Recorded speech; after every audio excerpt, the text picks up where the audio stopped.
Hi guys, it's Julie from cookedbyjulie.com. Today we're making crab stuffed mushrooms. You can enjoy these as an appetizer, snack, side dish, or even an entree. These were fantastic and you're going to love them. Let's get started. I used cremini mushrooms for this recipe. I cleaned them with a damp paper towel. I removed the stems and discarded them. I'm not a fan of chopping the stems and adding it to the crab filling. Crab is expensive and doesn't have too much flavor, so I feel like adding the mushroom stems to the filling will overpower the crab. I like to bake the mushrooms for a couple of minutes before adding the filling so the mushrooms can release their liquid and not go into the crab filling, if that makes sense. I drizzled a little oil over the mushrooms, seasoned them with salt and pepper.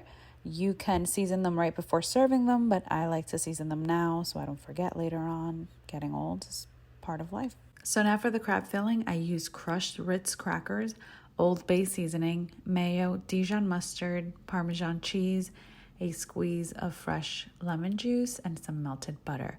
Mix that well and then fold in the crab meat gently.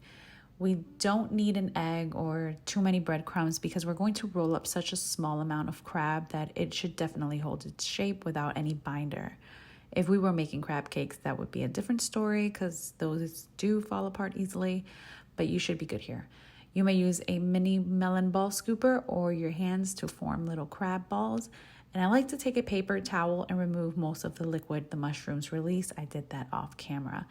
And then we're going to bake these for about 10 minutes, and broil for 1 or 2 minutes, or until it has a nice color. Don't overbake them too much because the crab can get dry.